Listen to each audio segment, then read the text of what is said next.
Stories told about the current Amshin of a rebbe. One year the rebbe was sitting with his followers enjoying the Su'dah HaMafseket, the meal right before Yom Kippur begins. Time was passing, and the Amshin of a rebbe and his Hasidim were enjoying and singing and very present in this holy meal. But the Hasidim noticed that the hour was getting very late. Yom Kippur was about to start. It was almost time for Kol Nidre, and they were sitting, still eating the meal. But the Rebbe blissfully continued eating, unaware, not knowing what to do. They finally asked one of the oldest Hasidim to say something to the Rebbe. The fast was about to begin. Gently, the Chassid approached the Rebbe and he said, Rebbe, ziz spät. Rebbe, it's late. The Rebbe looked at his watch. He said, ziz taka spät. It is truly late. But, the Rebbe said, a Jew must have two watches. One watch says, ziz spät, and the other watch must say, ziz genug Zeit. There's still time. I identify a lot with the Hasidim of the Rebbe approaching Yom Kippur. I always feel like it's late. I'm always running late. There's so much I want to do. There's so much tshuva. There's so much learning. I make lists of people I need to call. I think about things I need to work on. I need to make apologies. I never feel like I'm going to finish it all. And yet somehow each year, once Kol Nidre begins, I get that feeling a little bit. Ziz genug Zeit. There's still time descends on me. And Yom Kippur becomes, for me, a long, almost luxurious day. Yom Kippur helps me turn into a two-watch Jew. You know, in the davening we're going to recite together, whether in our in-person services or at home, but we'll be reciting it together. In that davening, there's a fascinating story in the Yom Kippur Musaf that underscores and deepens the Rebbe's point about being a two-watch Jew. Right after we finish the avoda, the temple service of the high priest, we read Eila Ezkara, a poem about 10 martyrs who were murdered by the Romans. And this selection, Eila Ezkara, is meant to have us reflect on our own lives and the sacrifices that were made on our behalf for Jewish life to continue over thousands of years. One of the rabbis who was martyred was Rav Chanina ben Tradion. The Romans had decreed that the Jews were not allowed to teach Torah publicly. But Rav Chanina would not be deterred. He continued teaching. The Gemara in Avodah Zarah tells us, Haya yoshev v'osek b'Torah, v'sefer Torah munach b'cheko. He would sit and engage publicly in Torah with the Torah scroll resting in his bosom. A beautiful image. Word got out to the Romans that Rav Chanina was still publicly teaching and he was captured. And the Gemara then tells us about a particularly wicked klatstoniri. Klatstoniri, in Latin, the questionarius. The questionarius was a Roman interrogator, torturer, and executioner. His job was to ask the questions and then devise the wicked, most painful, most evil forms of torture and death possible. And this one was particularly cruel. And when he captured Rav Chanina, he had him wrapped in a Torah scroll. And then they set branches of wood around him, and they lit the branches and the scroll and Rav Chanina on fire.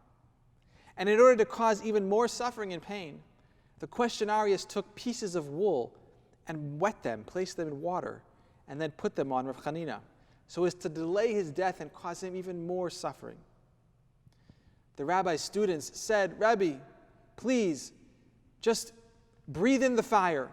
Give up. Don't subject yourself to this horrible torture and suffering. Rav Chanina refused. He maintained his dignity in spite of the most horrific torture possible. The students asked him, Rabbi, what do you see? Rav Chanina gave one of the most beautiful replies in Shas. He said, Amar lahen gilyon nisrafim ve'otziot parachot. Rav Chanina said, the parchment is burning, but the letters of the Torah are soaring upwards. Then, suddenly, the story takes a very dramatic turn. the wicked questionarius, the executioner, who's watching Rav Chanina suffer, who's watching his martyrdom, who's watching his holiness and his purity. He cries out and he says, Rebbe. He calls Rav Chanina Rebbe. He says, Rebbe, im ani marbe b'shal hevet v'notel sifugin shel tzemer alivcha hatam mevi'eni l'chayei olam haba. He says, Rebbe, if I stop your suffering, if I take away the wet wool, I increase the flames, if I let you die quickly, will you bring me to the world to come? Rav Chanina said, Hein, yes, I will. The questionarius says, Hishbali, promise me. Nishbalo, Rav Chanina vowed, said, yes, I will take you. Miyad, harbeh b'shal hevet v'natal sifugin shel tzemer ma'al libo. Right away the questionarius increased the flames, removed the wet wool. Yatzah nishmato b'mehera. And quickly Rav Chanina passed away. No more suffering. Afu kafatz v'nafal l'toch ha'or. And then the questionarius jumped into the flames, following Rav Chanina, and died. Yatzah bat kol. A voice from heaven came out. V'amra. Rabbi Chanina ben Trajion v'klatz toniri mizumninhen l'chai olam haba. The rabbi and the executioner are both welcome in the world to come. Rebbe, the great sage who was watching this unfold, suddenly wept. He started crying. And he said, how is this possible? How could this executioner, who has been so wicked his whole life, how could he get olam haba so quickly? Yesh koneh olamo b'shah achat? You can acquire the world to come in 1 hour? The answer, yes. I love this story. I love the piety of Rav Chanina. I love the inspiration of the questionarius, the passion.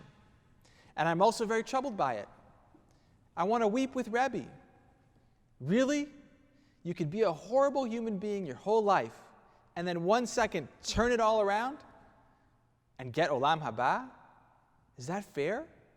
Is that real tshuva? What about all the pain and suffering the questionarius caused for so many innocent people?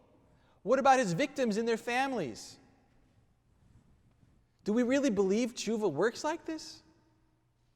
Do we believe that ziz genug zeit, there's always time to do tshuva? Or do we believe like Rebbe, ziz speit, it's too late? Perhaps to really be successful at tshuva, the teaching of the Amshin of a Rebbe and the teaching of this Gemara is that we have to wear both watches. We have to wear the watch that tells us for tshuva, ziz speit, it's late. You need to work. You may not have enough time. It's the tshuva of Rebbe where he says in that Gemara, Yesh koneh olamo bekama shanim. There are those who have to spend years and years and years to acquire the world to come. It's the tshuva of the Rambam, who writes out 4 deliberate, hard steps that you have to take if you want to do real tshuva. Regret, charata, abandonment, aziva, confession, vidui, resolve, kabbalah. Real work. Long, hard, slow, deliberate work. 2 steps forward, 1 step back. And we also need the tshuva of the questionarius. The tshuva of ziz genug zeit, remembering there's still time. It's a kind of almost instant tshuva, where it doesn't matter what I've done, or where I've been, or what I've been up to until this very moment. And as long as I know what's right, and I throw myself in 100%, the tshuva is real. And there's always time. Now look, there are obvious deficiencies in this kind of instant tshuva. It doesn't address all the harm the executioner did. This kind of tshuva could even be used to justify bad behavior. I'll act improperly now, and later I'll jump in and do tshuva. And if you note in the Gemara, right after he does this tshuva, he dies. Why does he die? I bet it's because he probably couldn't sustain that level of tshuva in the rest of his everyday life. We all have moments of true spiritual passion and inspiration, and those moments are very real. But that doesn't mean that those moments will last. Doesn't mean they'll translate into action tomorrow, or next month, or next year. But I also want to suggest the tshuva of Rebbe is lacking too. There's a danger in only allowing ourselves to do the hard tshuva, of using only that model, the Rambam, Rebbe, Zishpeit. It can get us down. It can remind us of all the things that are wrong and all the work we have to do, and we can stop from doing the work. I've shared this with the community before, but in my machzor, I have 10 pieces of paper. This year it'll be 11. Each paper is a list of the various wrongdoings, character traits, things about myself that I'm not happy about, that I'm working on for this coming year. I've kept them for the last 10 years. If you open up my Yom Kippur Machzor, they're all there. And guess what? The list has only grown. I've crossed off maybe one or two things over 10 years, and I've added many more. Now, if I just look at that list, I'll think I've failed. The same things appear year after year. More things are added to the list every year, and I could grow very discouraged. I know that I can never fix all the wrongs that I've committed. I know that I can never fully fix all the character flaws that I have. I can never repair every single hurt that I've done. I can't take back all the things I shouldn't have said or that I failed to say. It's literally impossible. It would be lifetimes. So why try? I could just give up. You know, I am who I am. I did some good. I did some bad. That's what it is. End of story. No need to do the work. That's what solely a focus of Zishpeit, solely a focus of the lateness, solely a focus of Rebbe might do to us. So then a complete tshuva, a holistic tshuva, is the tshuva of both Rebbe and the executioner. Rebbe and the executioner. A tshuva that's both inspired and passionate and in the moment, and also coupled with deliberate hard work. This year, I want to suggest that we lean a little bit extra into the tshuva of the questionarius. We lean a little extra into Ziz Genuget Zeit, reminding ourselves there's still time. Time has been funny this year. Many have said it feels like it's moving very slowly. They can't wait for 2020 to finally be over. And over the last year, I think a lot of us have had time to ruminate on how we could be better, things we might have messed up. And many of us might even be feeling stuck. We might be feeling, there's nothing I can do, I can't go anywhere, everything's closed, everything takes so much effort. Why bother? Why bother to change? Why bother to work? Why bother to grow? I just need to kind of wait until it's all over. You might be feeling stuck. You might be feeling uninspired. It's very natural. You might be feeling like it's too late. Zishpeit. It's too late in a relationship or in a career or in life to make a positive change. Normally, we would have a full day of Yom Kippur, of singing majestic melodies, of the power of hundreds gathered around us, praying and weeping and crying out. And that would fill us with religious passion. And that would inspire us to say, Ziz Genuget Zeit, there's still time to make a change. This year, we're not going to have some of those sources of religious passion and inspiration. It's going to be different, which is why we need to work extra hard to cultivate fiery, passionate tshuva. If we can't be inspired by someone else, we have to inspire ourselves to jump into the fire and to make a positive change. Let the story of the questionarius remind you, there's always still time. If businesses or gyms or restaurants are closed, doesn't matter. Your heart, your neshama, God is always open for business. This year has also taught us how quickly things can change. COVID has taught us how quickly things can change and the preciousness of each and every moment. I know someone, a friend, who had a very good and also complicated relationship with a parent who lived in a different place. There was deep love and affection and respect, and yet certain things also went unsaid in the relationship and were unresolved. And this person knew that they wanted to work through those issues with that parent, but it never was the right time. And then suddenly, the parent was diagnosed with COVID and died 3 days later. And the child wasn't able to say goodbye, wasn't able to make those resolutions. This year has taught us, don't wait to say the things that need to be said. Say them now. Apologize to the person you need to apologize to. Reconnect with the family or friend whom you've been estranged from.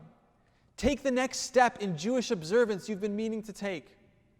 Don't let worries about what might happen in the future stop you from doing what you need to do right now. At the end of the Yom Kippur davening, we say, Hayom, Hayom, Hayom. Today, today, today. This year I would suggest we should sing Sha'ah, Sha'ah, Sha'ah. Every hour, every moment to moment to moment. We need to remember the words of Rebbe, who after witnessing the tshuva of the executioner said, Yesh konet olamo b'sha'a achat. One can redeem their whole life in just 1 hour, in just one moment. We can make an hour worth a lifetime. Make your hours into lifetimes. Put that hour into your learning. Put that hour into your growth. Put that hour into your physical health. Put that hour into a Zoom call. Put in the hours and see how they might change your world. All it takes is to recognize what's truly important in life, what I want my life to really be about, and then, like that questionarius, to jump in. Do it now. Ziz spät. It's late. Do it now. Ziz genug Zeit. There's still time.